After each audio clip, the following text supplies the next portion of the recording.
Hello everyone, especially my American viewers. Are you enjoying your new Pope? I mean President? How's he doing on all those campaign promises? Is the virus shut down? Economy's doing well, I expect. Well, finally an end to all the lies and propaganda of the previous administration. Wait, you mean to say that electing a clear and obvious dementia patient operating as a figurehead for a corrupt political party didn't fix everything? Well, guys, I've got to extend my apologies for not noticing. Now, of course, Americans have noticed the catastrophic failure of the Biden administration in a number of key areas, which has prompted the appropriate chants of "fuck Joe Biden" initially across college football games. Fuck Joe Biden! Fuck Joe Biden!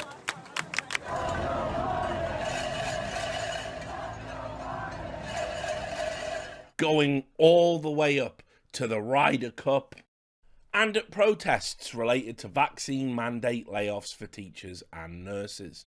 Now, you'll notice that some of the original videos that were posted on Twitter are no longer available, as Twitter, who pretty much operate as the social media branch of the DNC, suspended those accounts. And that's a nice little encapsulation of what today's episode is going to be about. The media's difference in covering criticism of the previous guy, the Orange Man, and our new benevolent leader. Let's start at the beginning of the Let's Go Brandon phenomenon. As we've established, fuck Joe Biden chants were happening at sporting events all across America, mostly as a means to protest what some believed as being overzealous COVID protocols. During a NASCAR Xfinity Series race in October 2021, a driver called Brandon Brown won his career first race, which was the 114th on the circuit. Naturally elated, he was more than happy to talk to NBC's pit reporter Kelly Stavast when she placed a microphone in front of him. The crowd in the nearby stand, knowing that the interview would go out live, took the opportunity to start chanting "fuck Joe Biden," which Stavast interpreted as "let's go Brandon," as you can see here. Oh my God, it's just such an unbelievable moment. Brandon, you also told me, as you can hear the chants from the crowd, "Let's go, Brandon." Brandon, you told me you were going to kind of hang... Now, for the kookier among the Republican supporters, this was seen as an example of a journalist who works for a DNC supporting network trying to cover up dissent, state media, working to keep the truth from your eyes and ears. And in reality, the most likely explanation is she wanted to try and obfuscate any profanity that was going out on a live broadcast because, as I know firsthand, networks can receive penalties for anything improper that goes out on air. Regardless, this inadvertently tapped into what is a growing sentiment among a lot of Americans, that the media was taking it unbelievably easy on Joe Biden, despite his administration's many shortcomings, especially when compared to Trump. This journalist's deflection of a vocal protest into something benign and positive was representative of what was happening in newsrooms all across America. And just like that, a new meme was born. But like all memes, it would go from mildly amusing, in the know niche, to a cavalcade of cringe mainstream in about the same amount of time it takes Biden to fuck up reading a teleprompter. There were two Let's Go Brandon songs, one by Loza Alexander, another by rapper Bryson Gray. Let's go, Brandon. Let's go, Brandon. You know what they saying, ho? Let's go, Brandon. Hey, let's go Brandon. I keep a drum like I'm Nick Cannon. Hey, let's go Brandon. Pandemic ain't real, they just planted. There's some extracts for you there. I'm sure you came across some of them in the background to one of the thousands of awful TikTok videos they were used in. So inexplicably popular were those songs that in the iTunes chart, they actually placed first and second, leapfrogging the likes of Adele. Let's Go Brandon themed stores were opened, like this in Somerset, this one in New Jersey, this one in Broadheadsville, and on it goes. Merchandise also went on sale at all the online tat stores, and of course Trump, who's never stopped trying to raise money from his supporters despite not even officially campaigning for anything, started offering Let's Go Brandon t-shirts for the princely sum of $45 a pop. Conservatives can't help but be cringe. It's hard-coded into their DNA. So, of course, armed with a polite way to say fuck Joe Biden, members of the Republican Party joined in like it was the episode of South Park where Cartman discovers the existence of Tourette's syndrome. GOP lawmaker Jeff Duncan wore a face mask featuring the slogan. Ted Cruz took some time out from liking porn on Twitter to go to a baseball game where he posed with a fan carrying a Let's Go Brandon sign. Mitch McConnell's press secretary retweeted a road sign that had been set up to flash the offending words, and Texas Governor Greg Abbott used it as an introduction to an interview he did with Breitbart. So widespread was the phrase, it even cropped up in a White House press conference with NBC's Peter Alexander asking what the president thought about it. Across this country, we've seen this new phenomenon lately, chanted at sporting events and on signs. The phrase is "Let's Go Brandon," a sort of code for a profane slogan attacking President Biden. What does the president make of that? I don't think he spends much time focused on it or thinking about it. So yes, Brandon was everywhere, and naturally it got used by members of the public in a few bizarrely notable incidents that ended up causing media meltdowns, and we'll get to those in a minute. But before we do, let's take a little trip down memory lane. I know this will come as a shock to a lot of you, but back in the day, criticising President Trump wasn't just fair game, it was absolutely mandatory if you wanted to have any kind of public life. It wasn't enough to say you thought he wasn't exactly a stellar example of what humanity can ascend to, but you were very much considered suspect if you didn't use phrases like Cheeto Hitler in your everyday discourse. As the very first episode of this series demonstrated, there was a type of mass hysteria prevalent among the media class about Trump's election, one that saw them disregard every foundational element of objective journalism and frame him as some sort of uniquely dangerous president, as if 8 years of George W. Bush never happened. What's been flashing up on your screen while I've been saying this now are just a smattering of the many examples of fuck Donald Trump sentiment from celebrities that were gleefully reported by the print media as if they were newsworthy and important in their own right. But it's not just that. It's Robert De Niro getting a standing ovation for saying fuck Trump at the Tony Awards. I'm going to say one thing. Fuck Trump.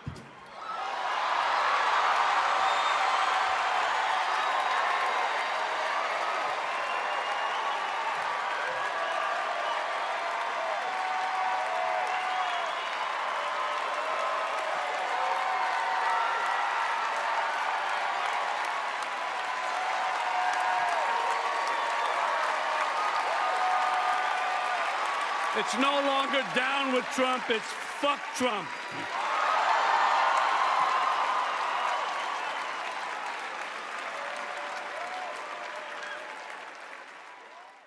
It's Snoop Dogg's magnum opus, Fuck Donald Trump, featuring an accompanying video that depicts a Trump lookalike in clown face being shot. It's a viral song called CIT4DT, meaning chopper in the trunk for Donald Trump, and that describes all the many violent acts its creator would like to do to him. It's the media turning a woman who rode alongside a presidential motorcade flipping the bird into a hero. It's a version of Shakespeare's Julius Caesar modified to make it about Trump and featuring graphic depictions of his assassination, which the media broadly defended. Anyone who felt a little bit squeamish about it was simply missing the point. It's the New York Times publishing a fictionalized account of Trump being gunned down by a Russian assassin as one of the ways his term in office would end. It's Kathy Griffin holding up an effigy of Donald Trump's severed head in a photo shoot. It's Madonna being publicly cheered for saying she has thought a lot about blowing up the White House. Hopefully, you know enough about me to now know that I actually take no issue personally with any of this, beyond some of it being a bit cringe, some of it being a bit try-hard. But for me, you should of course be allowed to express yourself artistically in ways that can be shocking and provocative to make your point. If it serves your artistic vision to parody the killing of a culturally relevant figure, then within the parameters of art, that to me is perfectly fine. I remember watching a docudrama called Death of a President, which was released by Film 4, a fictionalized documentary murder mystery about the assassination of George W. Bush, the eventual perpetrator being revealed to be an American whose son had been killed in the Iraq War. That was a way for art to protest the illegal invasion of two sovereign nations and using an unprecedented national tragedy to sign into law the Patriot Act. So it was fundamentally a good thing if it was shocking for the time. But what is good for the goose has to be good for the gander, and increasingly you will notice that the American Democrat Party and their operatives in the media don't play by that rule. In their mind, any criticism aimed at them is an attack on the good guys, and if they are discredited, the two-party system only leaves one alternative, and that is, by their definition, the bad guys. And with Trump very much still waiting in the wings, it turns out that even a throwaway meme like "Let's Go Brandon" has to be challenged and stamped out. Now, before we even get to some specific examples of the hysteria, let's first of all just look at the general media approach to the mere existence of a meme that ridicules Joe Biden. The media weren't going to be able to ignore it, not after it went viral, and so they started to cover claims of censorship around the phrase initially. Associated Press, for example, did a fact check on a satirical post about Facebook removing "Let's Go Brandon" under hate speech rules, but in doing so refused to use the phrase itself. A tweet falsely claimed Facebook had changed its policy on hate speech to prohibit a slogan popular among critics of President Joe Biden, they said. And then after that, they wanted to alert everyone about the specifics of this new coded language, mentioning the phrase this time, but calling it a slur. And they were quick to lay the blame on it being so widespread on the horrors of social media. The biggest difference, though, between the sentiments hurled at the Grover Clevelands of yore and modern politicians is the amplification they get on social media, they wrote.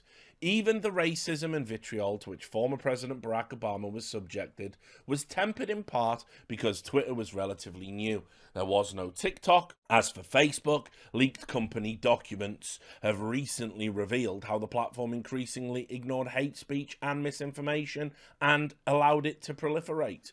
A portion of the US was already angry well before the Brandon moment, believing the 2020 presidential election was rigged despite the mountain of evidence to the contrary, which has stood the test of recounts and court cases. But anger has now moved beyond die-hard Trump supporters. The Washington Post published an op-ed entitled "Let's Go Brandon is Republicans' vulgar governing agenda" that proposed the spiteful phrase was proof that the party would vote exclusively against American interests.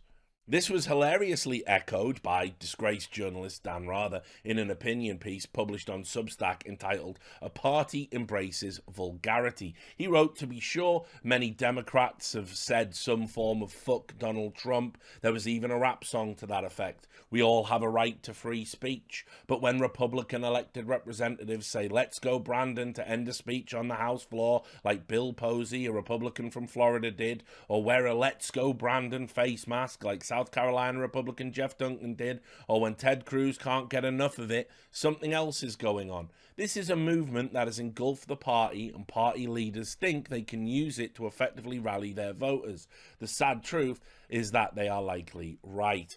After lamenting how those dreaded Republicans had gone too far, seemingly forgetting about the time a Congress member called Trump a motherfucker while threatening impeachment, Rather also criticized the sports fans who started the "fuck Joe Biden" chants that led to this. You'd have to be drunk to criticize Biden, he theorized, but also said doing so was deeply anti-American. It's not surprising that the "fuck Joe Biden" chant began at sporting events, because it is just the kind of thing that happens when tens of thousands of often inebriated fans get riled up over a game, fueling a group-enforced hatred for an opposing team. Adults who should know better sometimes get carried away, but this isn't a game. This isn't something where you act stupid on a Saturday afternoon and then go back to your normal life once the beer and heartburn from the hot dogs have worn off. This is our national identity. Now, you'll have noticed I referred to Rather, a one-time beloved news anchor, as a disgraced journalist. Well, that's because he was fired by CBS in 2006 for publicising fake documents that purported to show George W. Bush had been given preferential treatment in the Texas Air National Guard, including cover-ups around his competency. They were forgeries. Despite the lie, Rather told everyone that he had had them authenticated by CBS experts, and they dominated the news cycle for a time, including having a 60 Minutes episode dedicated to them. He's always stood by his reporting on the issue, so I hope you can all see the irony of someone who happily and fallaciously used his platform to impugn a president's reputation, saying that the plebs must not criticize a sitting Democrat president. Not exactly a huge publication by any means, but to just show you the levels of derangement on display in the Biden fan club, let's check in with An Injustice magazine, where one Walter Ryan screeched about how children should be punished for saying the forbidden words, "Let's go Brandon." Now, I'm going to read you an extract from his article, and you won't believe your ears. You'll think I've been duped, but this is not satire. This is not Andrew Doyle. This is a genuine piece of writing from someone mired in the world of social justice. If it is satire, Mr. Ryan is in deep and has been doing it for some time. Anyway, my daughter came home from school the other day confused about why some of the kids were saying, "Let's go Brandon." "What does that mean, Daddy?" she asked. So I explained that it was the coded language white supremacists and seditionists use in place of profanity against President Biden. "You see," I said, "people like that are too cowardly to say what they actually think, so they create code words so they can hide their message. The problem is, coded language starts to mean a lot of things to different people." "Like what?" "Well, to some people, 'Let's go Brandon' is just a way to insult the president. To others, it's a call to violence. To still others, it's a call to remove all non-white people from the United States." "But I'm non-white," my daughter said, looking truly troubled. Then she got angry. "This is so stupid. Why are they doing that? They're too young to vote. Why do they care about Trump? Why do they have to run around hating people?" Yes, think of the children. That's the "Let's go Brandon" phenomenon. In a nutshell, it kind of reached these levels of hysteria. Certainly CNN's Jim Sciutto agreed with that sentiment, having never once clutched his pearls over years of "fuck Donald Trump" being an everyday mantra in the mainstream political discourse. He now wanted people to think about the lesson the "Let's go Brandon" crowd is teaching the children. Similar sentiment from the Pittsburgh Post-Gazette that brought the terrifying QAnon to the table. Last week, "Let's go Brandon" was chanted in the sanctuary of the Texas Church of Trump supporter John Hagee.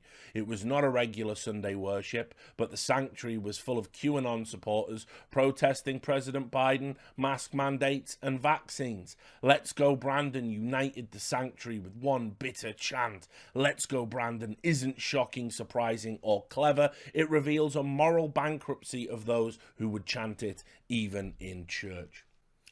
Lots of talk of vulgarity, despite the fact the phrase "Let's go Brandon" is a literal substitute for vulgarity. Washington Post editor and partisan fact-checker Glenn Kessler lamented as much on Twitter, sharing a Washington Post article about the horror of voters insulting the president. The article, typically divorced from reality, attempted to say the phrase's origins came from 8chan and included the following paragraph. "Boos, jeers, and insults are nothing new for politicians, especially those who reach the White House. Former presidents George W. Bush and Barack Obama, as well as Trump, were all heckled, weathering protests along their motorcade routes and at some of their events. At one 2011 fundraiser in Los Angeles, a heckler called Obama the Antichrist. Fuck Trump graffiti adorned some walls in Washington. The current eruption of anti-Biden signs and chants, however, is on another level, far more vulgar and widespread." NPR were just behind them on the vulgarity memo, explaining to their readers that the chants weren't really cheering on someone called Brandon, but in fact were mean words being used in conservative circles. Tristan Snell, a contributor to CNN and MSNBC, took all of this discourse to its logical conclusion, stating that "Let's go Brandon" is the MAGA version of Sieg Heil. Anyway, with the rules now firmly established among the DNC adherents, it was simply a matter of sitting back and waiting for the phrase to be uttered in a setting that could be used to generate hysteria, and of course, the media quickly got their wish. Colleen Long, a journalist at the Associated Press, had published a story about the phrase, and on October 30th, 2021, she coincidentally heard the pilot on a Southwest flight say, "Let's go, Brandon," over the intercom. The face when you're trying to go on vacation and the pilot says the very thing you're working on over the loudspeaker and you have to try to get him comment but then almost get removed from the plane. She added that she had tried to get into the cockpit of the plane, stating, also in defense of the airline, "I was asking them to open a locked cockpit and probably sounded insane." The coverage was widespread, with international news outlets running with this story, as you can see here, all of it uncritically repeating the claims of the journalist, despite the inherent weirdness of the story's coincidental nature. Now, you'll notice that the story here isn't a journalist had a freak out on a plane and demanded access to a cockpit, an action that would have almost certainly had someone else removed from the flight and most likely arrested.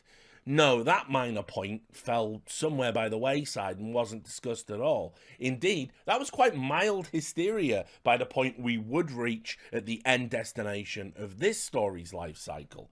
However, there was some strangeness around the story itself. For example, this report by Forbes claimed the audio of the event had been captured on TikTok, and they linked it in their report. Here it is.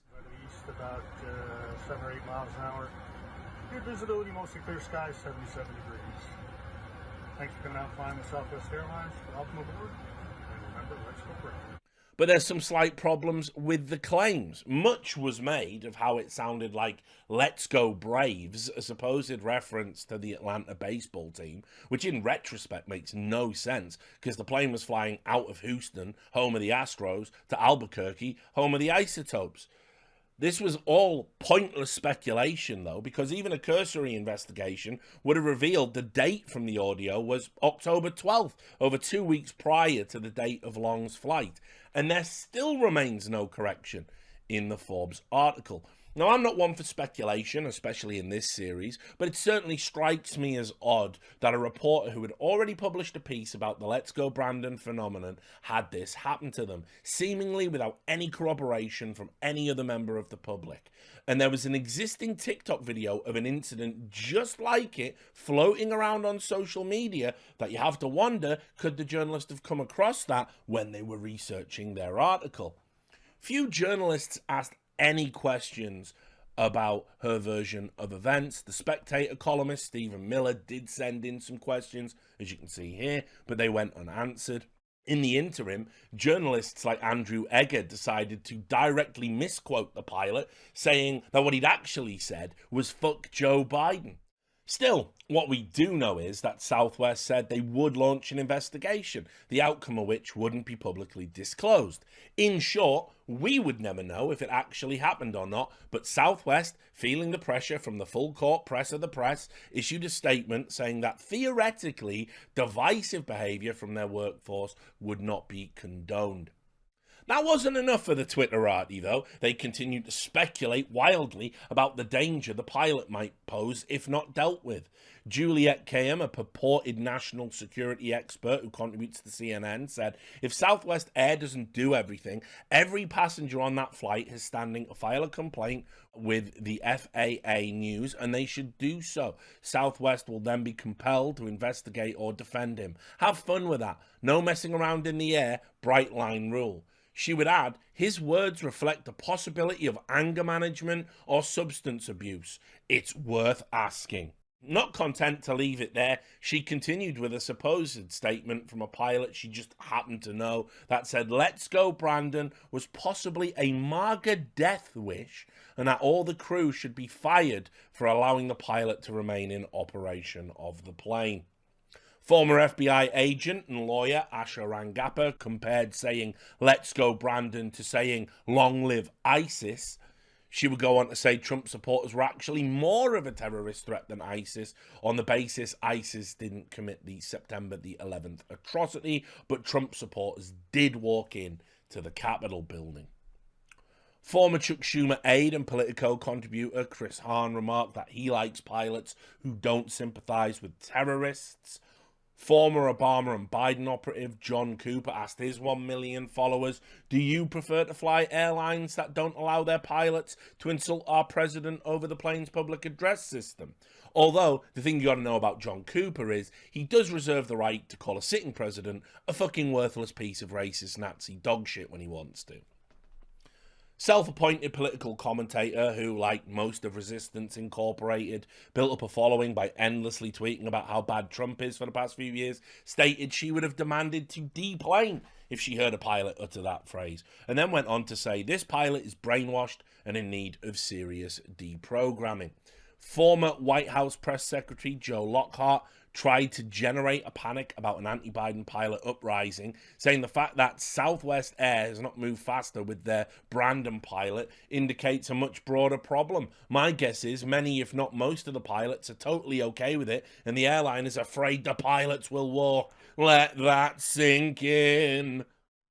In the absence of making the pilot do a public perp walk, and remember, outside of the journalist's claims, there's still no evidence any of it actually happened, with not even Southwest acknowledging the specificity of Long's claims, the moral panic started to fizzle out.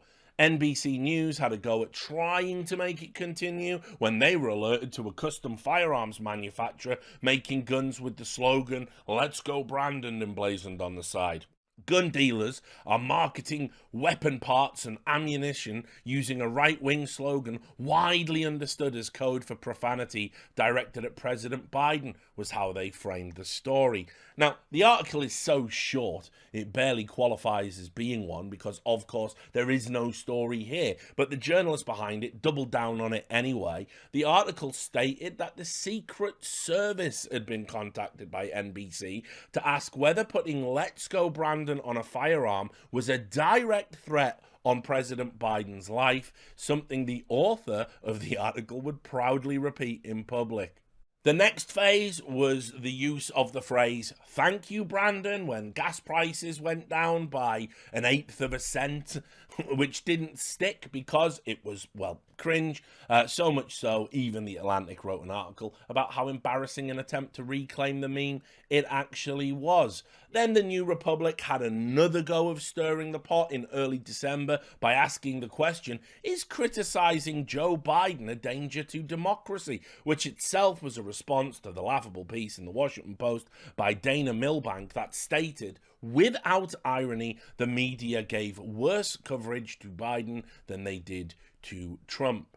When the attempt to throw the Brandonites into the barrel of deplorable domestic terrorists didn't stick, things went quiet for about a month.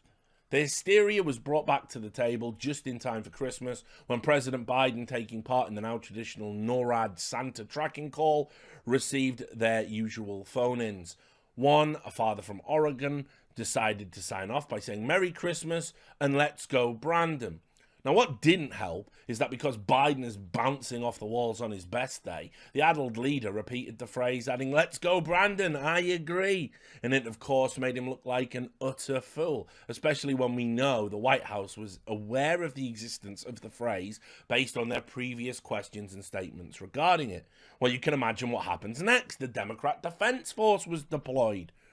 Initial reactions were in line with everything we'd seen before. Congress Eric Swalwell, a man who got seduced by a Chinese spy and publicly stated it was wrong that information was made public, was quick to get his Twitter fingers clacking. Don't waste your time on the pathetic dad who humiliated his family to say F you to the president on Christmas Eve. He's irrelevant. Spend your time asking why Republican leaders are celebrating him. This isn't my parents' Republican Party. This new crew are indecent to the core.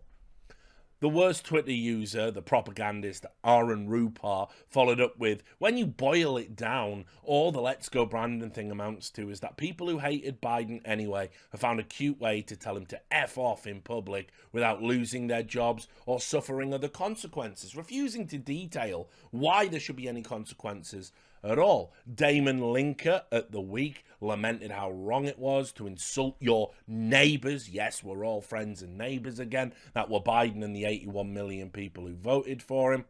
Senior reporter at CNN, Edward Isaac Dover, asked everyone to consider the mentality of the father who said what he did. Sleeping Giants, the same activist group that pushed to end Kanye West's clothing partnerships on the ground he was racist, were monitoring the situation, saying the father should take one night off from seeking attention, whatever the hell that means. Bloomberg informed the world that Let's Go Brandon was now officially a slur and mischaracterized what happened during the call. NBC echoed this, also calling it a slur. ABC didn't want to commit to it being a slur, kept it at vulgar insult. CNN, they ran a segment saying it was disrespectful, especially as the president was trying to be nice to kids. And I'm not going to go for the low-hanging fruit there, and instead you can just watch the hand-wringing for yourself.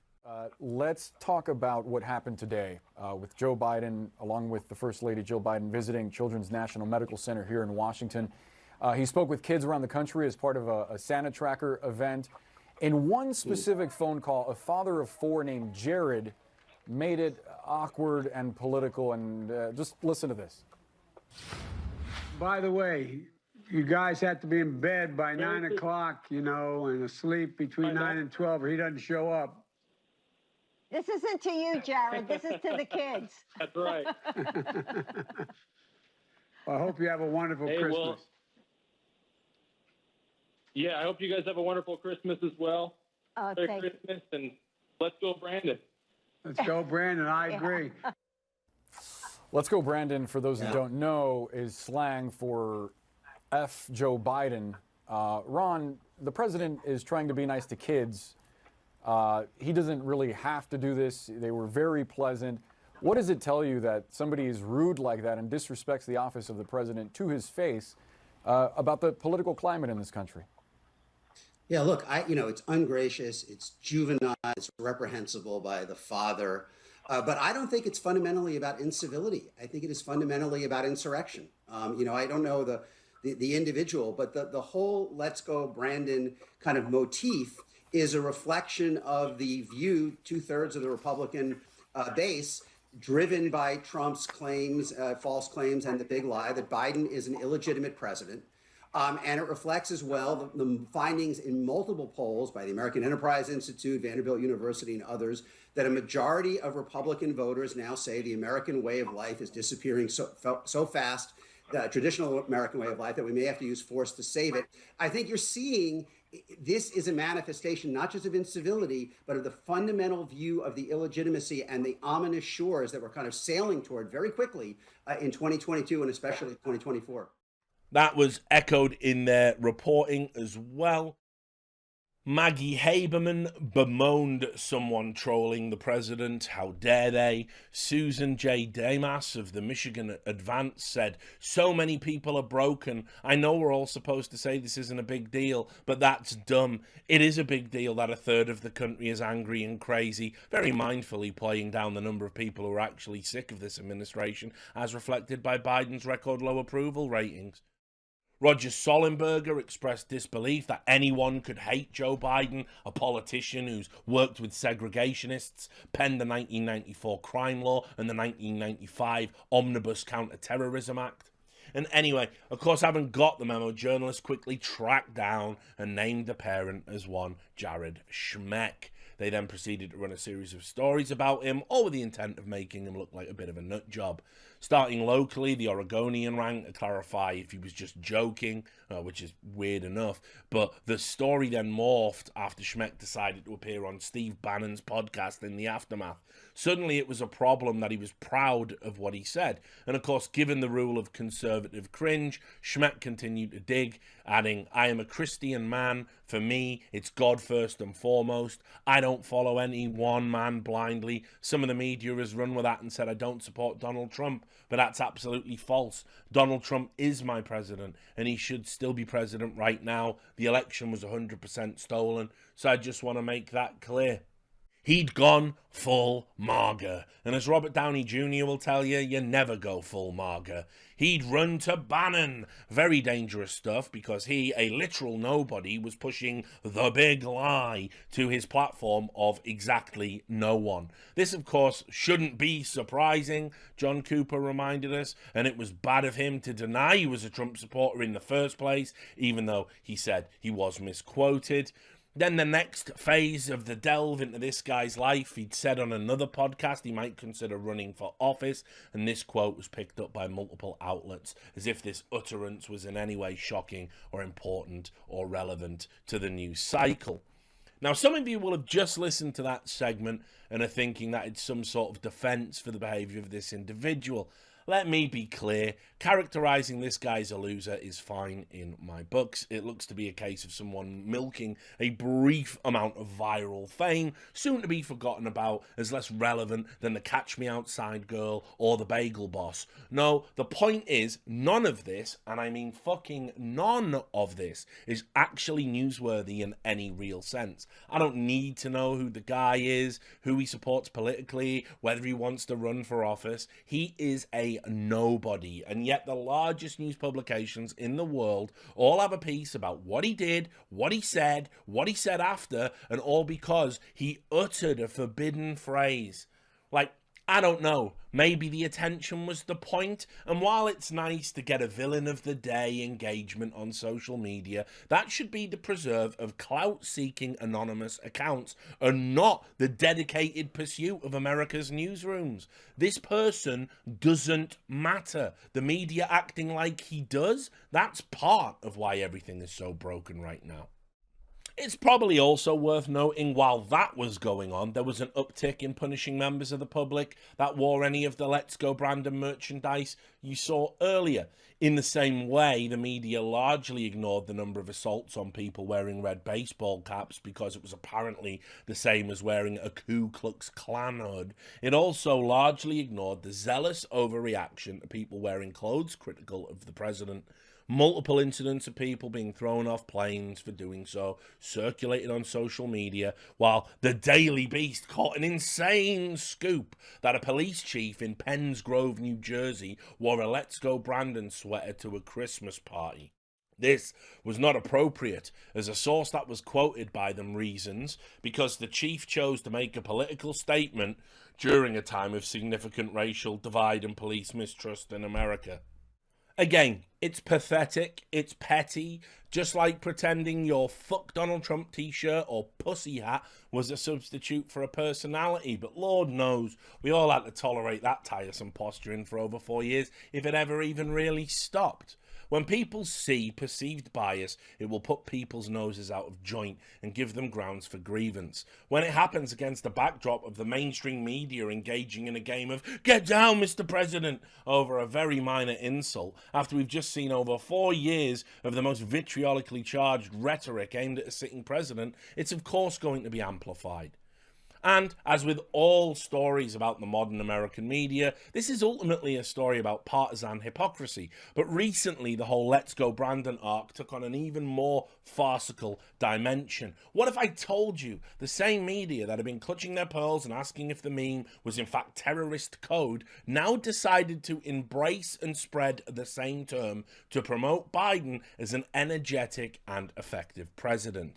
No, they're really doing that. In August 2022, the usual suspects started circulating a meme they were calling Dark Brandon. It depicted Joe Biden in a series of anime-style demonic poses and laser eyes, eradicating his opponents as he passes, I think, progressive policies. It is as terminally unfunny as it sounds, and it's not quite clear what the DNC folk were really going for with it. Like, are you the good guys or not? At the start of the month, always one step behind the messaging, the Bulwark had decided to try and stir up criticism of the Let's Go Brandon meme again by declaring it unpresidential, and that word again, vulgar. But just a few days after that, the director of digital strategy for the White House, Rob Flaherty, posted Biden with laser eyes as a reply to a regular user posting Biden removing his aviators with the hashtag Dark Brandon. Presented with an easy way to get some attention for the administration, Biden voters started to create more memes, although initially it wasn't clear what the meme was trying to convey. Brandon as the doom guy, Brandon destroying a planet, Brandon in the shadows. The meme even spread to TikTok, such as this example here.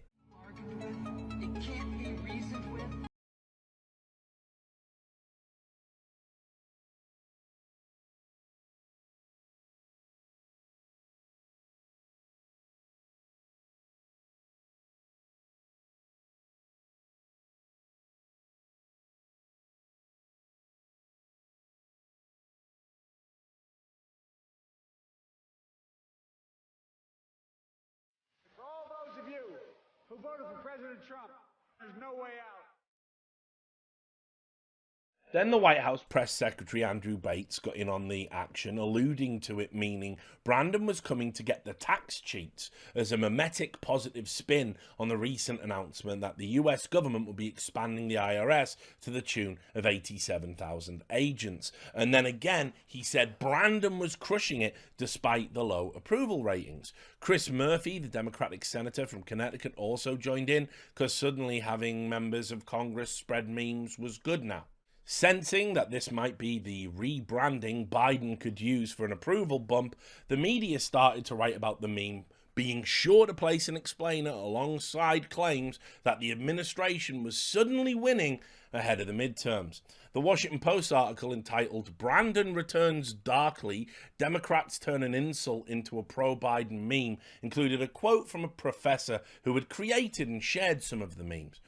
"I'm a Democrat, and if we are being honest, the past year since the withdrawal from Afghanistan has been pretty disheartening for Democrats," he wrote. "Up until this past month, where we've been seeing win after win, from the gun bill to declining gas prices, and now the Inflation Reduction Act finally passing. It's been great to see so many wins, and celebrating them with these memes that portray Biden as this powerful figure that made it all happen is just good fun." Vox explained the meme was all about Biden's big policy wins. The New York Times said that it represented a vibe shift that buoyed Biden's supporters. The Independent called the meme a phenomenon and said it was very different to when people did the same types of meme for Trump, as those memes were explicit calls to violence. The Hill quoted a senior White House official as saying they decided to lean into the dark Brandon imagery to make an important point about the president delivering what they referred to as a staggering amount of wins in a short period of time. The Indy 100 said it was finally a meme Biden supporters could embrace. You can't force memes though, and timing is everything. The fact that the meme came out pre-baked, the fact that Biden supporters and the administration were just trying too hard, well, it meant that not everyone could come along for the ride. Rolling Stone declared the meme had died almost on arrival due to a terminal case of cringe, and The Atlantic interviewed one of the meme's original progenitors, Alison Gill, as they pointed out how cringeworthy they thought the meme was. They said the meme was ironic, as Biden was one of the kindest men in Washington. She must have forgotten about him drone striking 7 children to death in Afghanistan earlier this year. For the ultimate hypocrisy in all of this, why not look at what Andrew Lawrence from Media Matters for America tweeted in response to all of this? As you'll know, Media Matters poses as a media watchdog, but is of course simply another DNC propaganda outlet that glosses over everything wrong the administration does and spends their time rewriting articles that are even vaguely critical of policy decisions. They had, along with everyone else at the time, decided to pretend that a cartoon frog was a secret neo-Nazi symbol because Trump tweeted a meme featuring one. And this led to tweets such as this and articles claiming that Pepe the Frog, an originally innocuous cartoon, was transformed into a talisman for white nationalism during the 2016 presidential campaign. Yet, bizarrely, none of this stopped Lawrence from tweeting out a Pepe meme in support of the Dark Brandon meme, a layer cake of hypocrisy so dense, just one slice will do you. It probably also didn't help that the most common iteration of the meme being spread on TikTok and now tweeted by members of Congress was in fact 2020 Chinese anti-Biden propaganda. A Chinese illustrator named Yang Guan had drawn depictions of Biden sat on a Game of Thrones style throne made of guns instead of swords with the demonic yellow eyes, and he was surrounded by zombies. And the caption beneath that picture read, "The sleeping king ascends and so resurrects the devil." The point of the cartoon, according to Chinese translators, was to show that intellectuals in Chinese society critical of the CCP would bring about American dominance to the detriment of China. So, incredibly, the DNC unknowingly spread Chinese propaganda as a mean to promote their president as anything other than a senile, dementia-addled, ineffective leader. And they did this at the same time he was filmed struggling to take his jacket off after emerging from his presidential helicopter.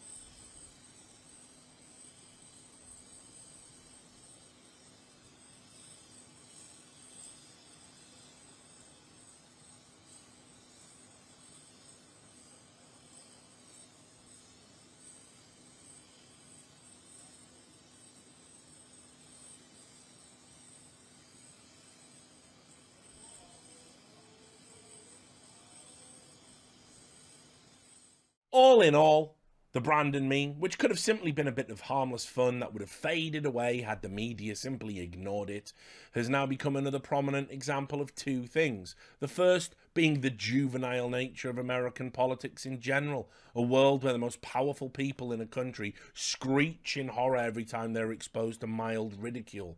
The second is what we've known for some time, that the American mainstream press is happy to fulfill the role of state media to protect its party of choice. There is no fourth estate anymore, not even for something as meaningless as a meme.